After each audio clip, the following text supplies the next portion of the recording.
I'm sure it's happened to all of us. We see something on social media that arouses such a roiling tumult of feelings and reaction that we can't decide which emoji to use. This is one of those. This article is one of those, this review.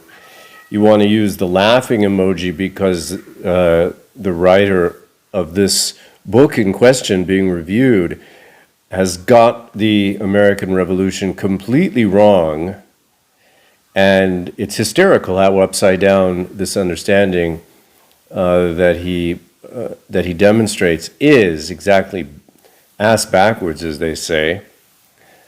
You could opt for the crying emoji because you realize that throughout your education and for several generations now, increasingly so, this very distorted vision has prevailed and become the standard in basic education, K through 12, but also in so-called higher education. Then you could also opt for the angry emoji because you realize that these people have the power.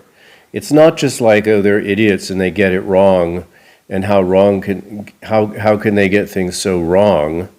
You're angry because it's a deliberate, calculated distortion that serves an agenda, and they absolutely have the power to push this on everyone else and to make it the standard and increasingly to blot out the truth. So we're getting the vision originally associated with the American Revolution is being blocked out, even as we're fed this kind of cynical or sinister pablum, this time coming from the neocons, but it could come from the neoliberals. It doesn't really matter. They're both the same thing. It's the war party, right? So anyway, and also this article does shore up and support my general thesis about the Venetians and their role in shaping this, what we generally refer to as the New World Order. This is from Executive Intelligence Review, Volume 35, Number 8, February 22nd, 2008. I usually don't get this current. Recently, somebody asked or made a very nice comment, but then said, "Can you please put the links to the articles in the show notes?" I can't figure out how to do it. It doesn't come out in the way that you can click on it and go to the article. So I hope it isn't too much trouble. You just have to go, I'll figure it out eventually or someone will tell me, but you just go to Executive Intelligence Review and there's a search bar, you can find it. But I apologize and I will do what I can about that. Maybe someone can explain it to me. This is a book review, Why Neocons Cannot Write American History, and underneath that, why neocons will not write American history. By Gerald Rose, one of the greats, one of the old guard, the real fighters, the real brains behind the old school LaRouche organization. Our First Revolution, the remarkable British upheaval that inspired America's founding fathers. Absolute nonsense. By Michael Barone.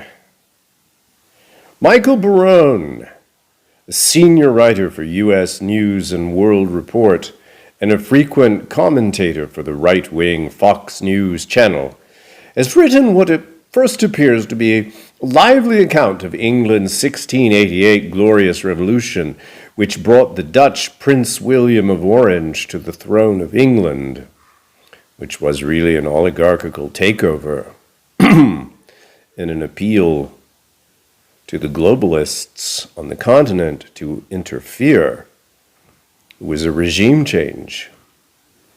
Yet the conclusion he draws from this history are so strange that my first thought was that in order to sell this book in the United States, he had to make it, quote unquote, relevant. He links, you see, the Anglo-Dutch takeover to the right of a ruler to invade another country for strategic reasons, like Bush's invasion of Iraq. Barone asserts that America's ability to have a revolution was tied up with William's having turned back the Catholic absolutism of France's Louis XIV by invading and overthrowing the Catholic King of England, James II. Barone argues that James was not only about to carry out a parliamentary coup in which he was reshaping the election rules to install his party in power, but that the birth of his newborn son and heir would ensure a successor and possibly several generations of successors, which would consolidate a Catholic succession to the throne of England. That would, in principle, ally England with Catholic France under Louis XIV. This, in Barone's mind, would have made the revolution in America more difficult because Catholic absolutism was less open to democracy than Anglo-Dutch liberalism, which is, of course, rendered even more absurd by remembering that it was the French monarchy that supported the American Revolution, heavily supported, went into debt, went into near economic crisis of its own in supporting the American Revolution. So literally this makes no sense at all. Without the French, my God, we would not have won the revolution. No way. Impossible. Also, according to Barone, if James remained king, it would isolate the Dutch Republic and crush all opposition in Europe to Louis, who had been in all-out conflict with the Protestant Netherlands. Therefore, William's invasion of England was of the highest strategic importance to the Dutch, because if their country were boxed in and isolated by a Catholic England and Catholic France, it could be crushed. Barone places George Bush's invasion of Iraq in the same light. It's not even a light of truth, it's a distortion. It's a light of distortion. The parallel, my God, it's just so mangled. But it's amplified and delivered so blithely by this apparatus, this pro-British Wall Street elitist war party apparatus that, people eat it up. Good God, and that's why you want to hit the angry emoji, right? He also concludes that the reason for the American Revolution was that the colonists were not afforded the full parliamentary rights of Englishmen, and so fought a war in order to win them. Just a little quarrel among friends. These are very odd arguments. It is rare history that has such pro-Dutch sentiments. It is only when you know that Barone is a neocon that they make any sense. When he talks about our first revolution, his frame of reference is the Anglo-Dutch liberal system. This should give the show away about our neocons. They are British liberals. They are not Americans. How else can you account for Barone's failure to mention the fact that it was the very government that was brought in with the Glorious Revolution that we fought the American Revolution against? Is it possible he did not know that, far from demanding our rights as Englishmen, our New England colonies as early as the 1630s had governed themselves under a charter that allowed republican self-government? Is it possible that he did not know that at our Constitutional Convention in 1787, the founders did not install a parliamentary system like that of England, but a republic which outlawed oligarchism, something that, to this day, England has not done. Mr. Barone is a Straussian, which means that for him, it is acceptable for the elites to tell lies to the citizens, which is what this is. It's very cleverly packaged lies. Very cynical. It reminds me, I just flashed on, Martin Luther was also one of these cynical projects of the Venetians, pet projects of the Venetians. Of course, it was deployed. The Protestant Reformation was funded and supported, brought along, encouraged. Martin Luther was profiled and then promoted by, Gasparo Contarini, seeing the utility in embroiling potential enemies in religious wars. And the Venetians were the first to publish the works of Martin Luther. There was who was it who said the Venetians are more famous for publishing books than for writing them? Because they had a very cynical aim in the epistemological warfare that they gradually and increasingly became experts in. You had the Protestant Reformation as one of the big coups of this form of warfare. And this kind of reminds me of that. You have this very slick book, absolute nonsense. What is Anglo-Dutch liberalism? With the glorious revolution of 1688, as Barone documents, there was a military seizure of power in England by a financial faction which was run by a Venetian-controlled banking interest in the Netherlands and England. Now follow this bouncing ball carefully. This open secret was described by Benjamin Disraeli, the 19th century British Prime Minister, in his novel Coningsby. Really good novel, actually.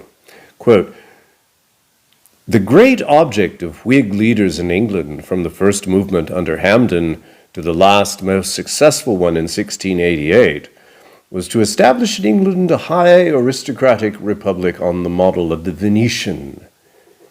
William III told the Whig leaders, 'I will not be a doge.' Keep that in mind. They brought in a new family on their own terms. George I was a doge. George II was a doge. George III tried not to be a doge. He might try to get rid of the Whig magnificos, but he could not rid himself of the Venetian constitution." Keep in mind that word doge. Disraeli was referencing the fact that Venice had no king, and for that reason was misnamed a republic. Venice was run by powerful financial families, the fondi I referred to in several videos, who constantly overrode the nominal head of the system, the Doge. The Senate elected the Council of Ten, from which was selected the real power in Venice, the Inquisition-like Council of Three. James Fenimore Cooper has a brilliant discussion of this in his novel, The Bravo. Without any doubt, in 1688, the Whig grandees, as Disraeli called them, came to power in England and by 1763 installed and consolidated a Venetian system. The irony is that since 1688, for 320 years, there has been not a single English monarch on the throne, the Hanoverian dynasty being German in origin. While the Stuart kings often ruled against Parliament, and Oliver Cromwell banished Parliament in his last years, from 1688 until today, the English Parliament has sat continuously. This gave enormous power to the oligarchy of England, William of Orange, who later became King William III of England, had to rule through Parliament in the Netherlands, and, as Barone points out, it was William's training to do so. In Barone's paean to Dutch rule, he points out that the Bank of England, which was established in 1694 under William, was modeled on the Bank of Amsterdam.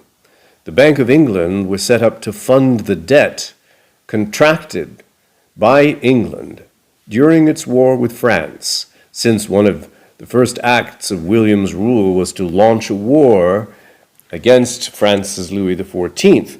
The Bank of England was set up to take this debt, which it did, in conjunction with the British East India Company. In this way, England was systematically looted by the Anglo-Dutch oligarchy. Does any of that sound familiar? EIR's Alan Douglas has recently documented in an unpublished paper the process by which the Venetians set up the interlocking Bank of Amsterdam and the Dutch East India Company, as well as the British East India Company and the Bank of England, all of which was premised upon control of huge amounts of gold and silver, the international trade which Venice had dominated since the 11th and 12th century Crusades. The serene republic, Venice, made staggering fortunes from the varying values of gold and silver exchanged between Europe and the East all the way to China. And its control over east-west bullion flows also enabled it to manipulate the value of gold and silver currencies in Europe almost at will, just as floating exchange rates established in August 1971, after the Nixon administration delinked the US dollar from gold, allowed international financiers to make hundreds of billions of dollars in currency speculation. Venice and the great 18th century bubbles. By the late 16th century, Venice, threatened by the rise of the new nation-states in Europe, increasingly deployed her enormous wealth from her own trade to take over the rising Atlantic maritime powers, the Netherlands and England, by establishing their central banks, their stock exchanges, and their East India companies. That's how they did it. And these institutions, the underlying structure of the Venetian fondi being behind all of this, still exists today. These families still exist. They've had to become more clever, more concealed, occulted in how they manage it. It's more complex, but it's the same structure exists today, persists. Venice, which was debt-free by this time, keep that in mind, had established the first central banking and stock exchange in history and held an astonishing 14 million gold ducats in her treasury. These funds she deployed to Amsterdam and London to found the Bank of Amsterdam in 1609, which controlled the world bullion trade through the 17th and most of the 18th century, which was the lifeblood of the Dutch and British East India trade, as it had been of Venice's own. Although she still engaged in trade, Venice secured far larger fortunes and continued political influence, they go hand in hand, right, by speculating in gold and silver, as before, but now also in the stocks of both East India companies, in the stocks of both the Bank of Amsterdam and later the Bank of England, and in the Dutch and British stock exchanges. Venice's subtle hand was also evident in its orchestration through Amsterdam of the largest bubbles in history, the South Sea and John Law, Mississippi bubbles in England and France, respectively. In his famous pamphlet, The Conduct of the Allies, Jonathan Swift made the devastating argument that while the war against France was, to all intents and purposes, won by the Dutch and English allies by 1709, the Whigs who controlled Queen Anne and would not let her conclude a peace treaty. Well, let's see, I didn't read that properly. Sorry, I have to go back. I wasn't following that. In his famous pamphlet, The Conduct of the Allies, Jonathan Swift made the devastating argument that while the war against France was, to all intents and purposes, won by the Dutch and English allies by 1709, the Whigs who controlled Queen Anne would not let her conclude a peace treaty. Does that sound familiar? Swift describes in detail how England had been placed under an enormous debt to the Bank of England and the British East India Company. It was Swift's pamphlet that laid the basis for the 1710 revolution of Queen Anne, in which she threw out the Whigs and installed Lord Harley as the head of her government. In Graham Lowry's brilliant history, How the Nation Was Won, he details Swift's role in this fight. Harley attempted to set up his own banking arrangement under the South Sea Company, which was later set up and bankrupted in what was known as the South Sea Bubble. In the wake of the bursting of the South Sea Bubble, Robert Walpole consolidated Whig domination of the Parliament. Under these circumstances, it became imperative for the British East India Company to extend its looting practices worldwide. The central question of the American Revolution was the unbelievable rates of looting that were required to prop up the imperial system, installed by the Bank of England and the British East India Company. It was the British East India tea that was dumped in Boston Harbor in protest against the tea tax. Far from bringing stability to England, rapacious looting and perpetual war were brought to power in England by the Anglo-Dutch Revolution, which this faction in Washington, the neocons allied with the neoliberals very closely, seeks to perpetuate. It goes on today because all of this, I'm sure, sounds very familiar. Whig takeover of England. The first Earl of Shaftesbury, Anthony Ashley Cooper, 1621 to 83, created the Whig Party, which came to power in the wake of 1688. While Ashley Cooper died in exile in the Netherlands, it was he, along with John Locke, who created the Whig opposition to both King Charles in his later years and laid the basis for the Invitation to the Prince of Orange, which asked William to invade England with 20,000 men, ostensibly to save England from a Catholic monarch, James II. Shaftesbury was a political chameleon. He was immortalized as the character Antony in Thomas Otway's devastating satire, Venice Preserved, 1660s. In it, Antony is an old whoremaster, a Venetian senator, who demands that his prostitute whip him. Even Charles II, King of England during the restoration of the monarchy after the protectorate of Oliver Cromwell, called Shaftesbury the, quote, biggest whoremaster in England, unquote. Charles was in a position to know, since he was notorious himself for the depravity of his own and his court's conduct. Ripe stuff. There's always ripe stuff when you invoke anything having to do with the Venetian party. Anyway, his house philosopher, John Locke, provided the system by which the organizing principle for human relationships was not truth, which Locke insisted was unknowable, but the social contract. This is a direct continuation of Thomas Hobbes's Leviathan, which was an excuse for the Cromwell Protectorate or any tyranny to ensure that in the war of each against all, there be a modicum of security in which life was protected by the state, especially the life of the oligarchy. Hobbes's argument was that you needed a powerful central authority to interpose its will in this war of each against all. And you find the same argument advanced into the 20th century, written in this sort of very grandiose style by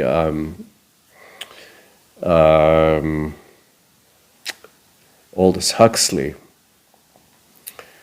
Locke was discovered and promoted by Shaftesbury, whose career was remarkable for his lack of principle.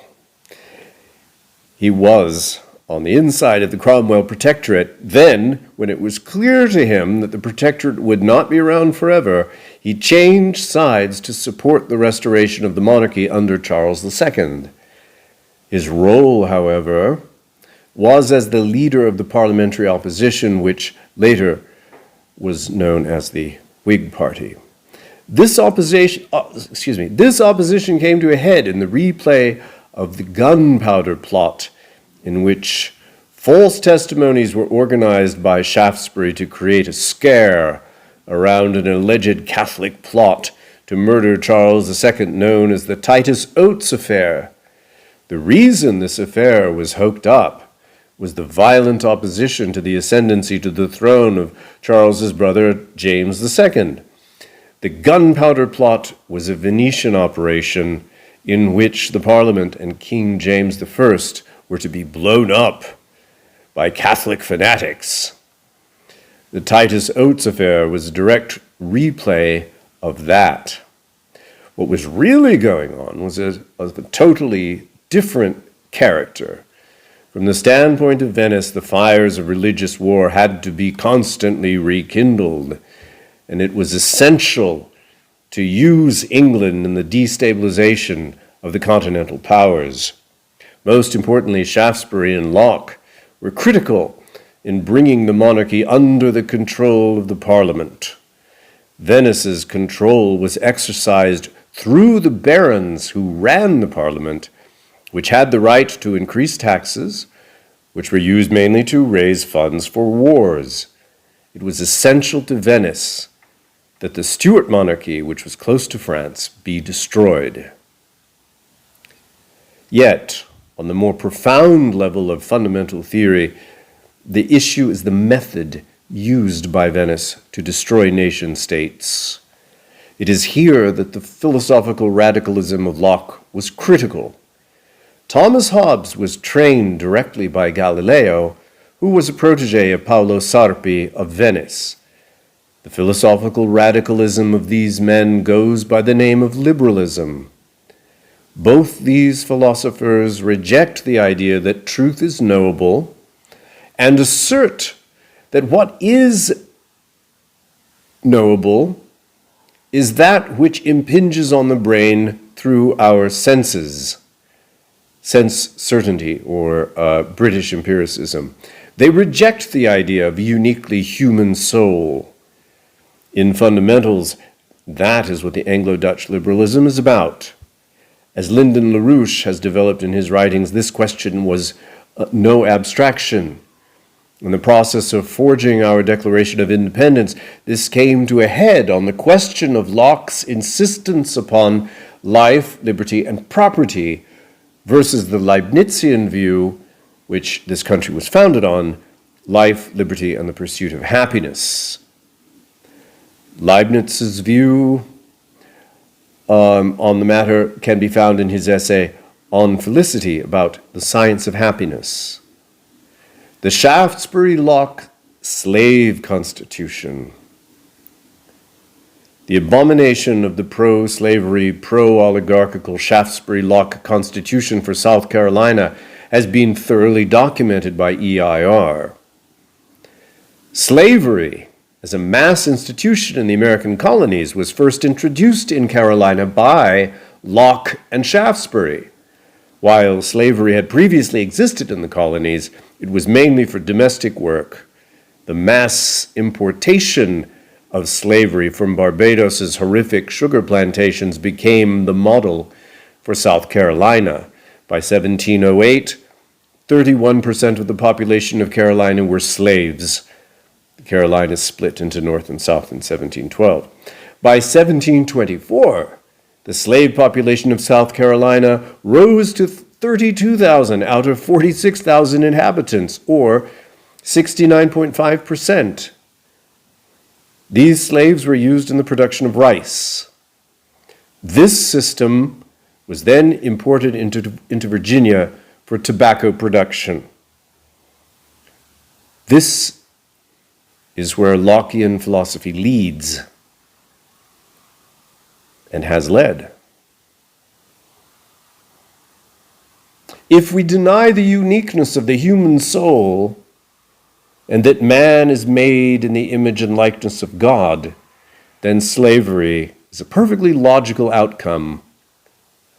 Yet Barone, and in fact, most courses in American history place Locke as one of the most important philosophers in effecting the American Revolution through establishing Anglo-Dutch liberal rule in England. I think we have shown that Anglo-Dutch liberalism was an abomination to England and America. The Whigs, as Jonathan Swift clearly understood, represented nothing but the unbridled looting of England by the Bank of England and the British East India Company. It was well known in England at the time that Shaftesbury and later Robert Walpole, the founders of the Whigs, were two of the most corrupt politicians in English history. It was under Walpole that the Bank of England and the East India Company came to power. The cultural degeneration of England was documented pictorially by the political cartoonist William Hogarth, whose widely circulated engravings showed the moral degeneration that swept into England under Walpole in particular. That is what came to power in England under William III, excuse me, and was fully realized in the establishment of a Doge system. Doge system. With the ascendancy of the House of Hanover under George I, 1714. While it is shocking that a history can be written today that characterizes our American Revolution as the advent of Anglo-Dutch liberalism, what else can you expect from the neocons, who would have sided with the Tories and against the American patriots in our revolution?